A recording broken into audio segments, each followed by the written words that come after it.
মুক্তিযোদ্ধার গলায় জুতোর মালা পরালো বাংলাদেশিরা। স্বাধীনতার মালা পরেছিল মুক্তিযোদ্ধারা।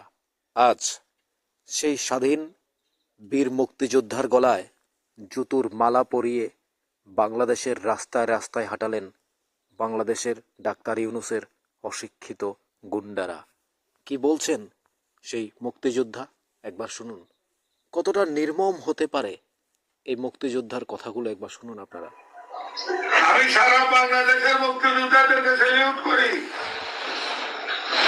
আমার এত জুতার মালার দেনে গলায় মুক্তিযুদ্ধের আদর্শের জুতার মালা দিছে, মুক্তিযোদ্ধাদেরকে সেলিউট করি।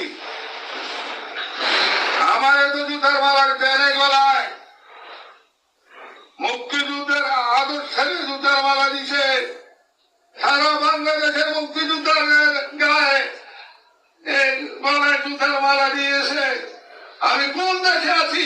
আমি যে দেশের জন্য এক সাগর রাষ্ট্র রক্ত গেছে সেই বাংলাদেশে আছি, না পাকিস্তানে সে বর্বর বাহিনী পাকিস্তানে আছি? আমি এটা সাংবাদিক ভাইদের প্রশ্ন করি। তা আমি বাজারে গেছি, আমার ডায়াবেটিস এবং প্রেশারটা মাপামু। আমি প্রেশারটা মাপামু এমন সময় ছেলেরা বাইক বেতন দাবি এমনি আমার ঠাক দিল। আমি তো সাদা মনের মানুষ, আমি গেলাম, কিরে বাবা আমার কেন ডাকলে লাগবে না, তোর মুক্তিযোদ্ধা তোর একটা জব করুন। আমি করি বাবা তোমার তুই কেন আনলো কিরকম করতেছ? 9 বছর তাই বাড়ি করে নাই, 9 বছর তাই বাড়ি করে নাই। ইয়া বলে যে তারে পানিতে আগে শুকাই দাও। তখন আমি বললাম যে বাবা আমার পানি পালিস না, আমি শরীর অসুস্থ।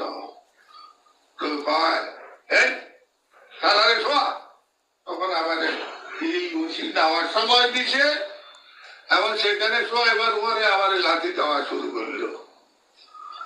তখন একটা ছুরি বাইর ছুরির ভিডিও আপনারা এখনো পান নাই। সেই ছুরিটা কিন্তু এটা ছুরি বলা যাবে না, এগুলো গরু জব করে কষাইরা যে ধারার অস্ত্র, সেটা একটা দিকে আমার ভাবে আমি যখন মূল জায়গায় আসবো তখন আমি বলতেছি।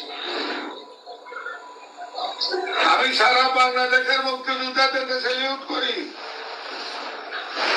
আমার এত জুতার মালার দেনে গলায়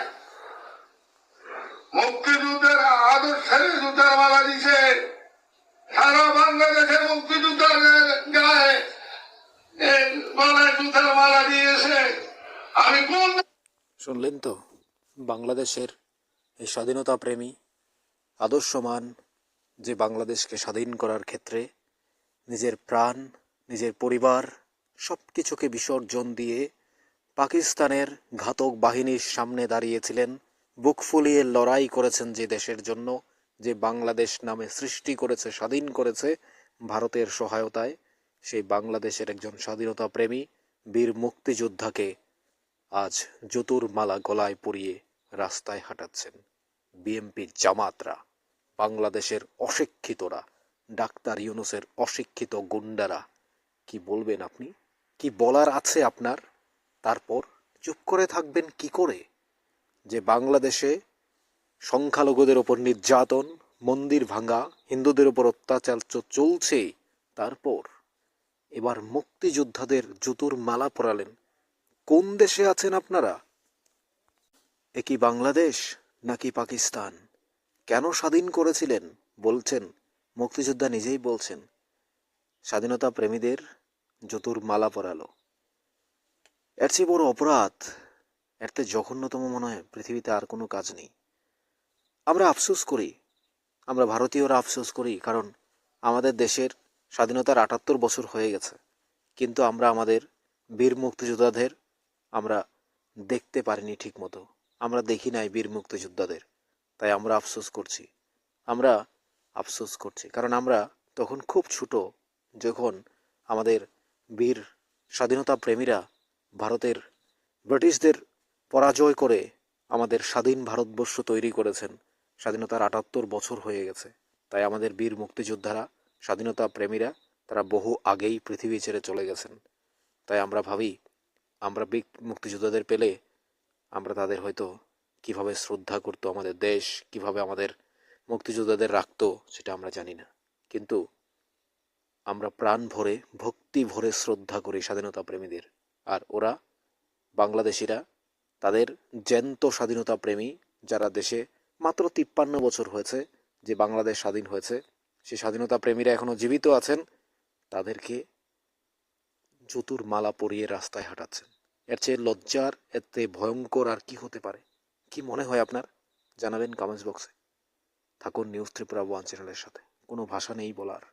একটা অশিক্ষিত জাতির, একটা অশিক্ষিত দেশের ডাক্তার ইউনূস যে নোবেল পেয়েছিলেন শান্তির জন্য, তাকে কি দেওয়া উচিত ছিল? তাকে সন্ত্রাসের জন্য এই স্বাধীনতা দেওয়া উচিত ছিল, তার যে নোবেল প্রাইজ দেওয়া উচিত ছিল। যে স্বাধীনতার জন্য প্রাণ দিয়েছে, লক্ষ লক্ষ মানুষ বুক ফুলিয়ে লড়াই করেছে, ভারতের স্বাধীনতা নিয়ে, ভারতের সাহায্য নিয়ে বাংলাদেশ স্বাধীন হয়েছে, সেই আফসোস করেই বলতে হয় আজ তাদের গলায় জুতোর মালা পরাচ্ছে বাংলাদেশিরা।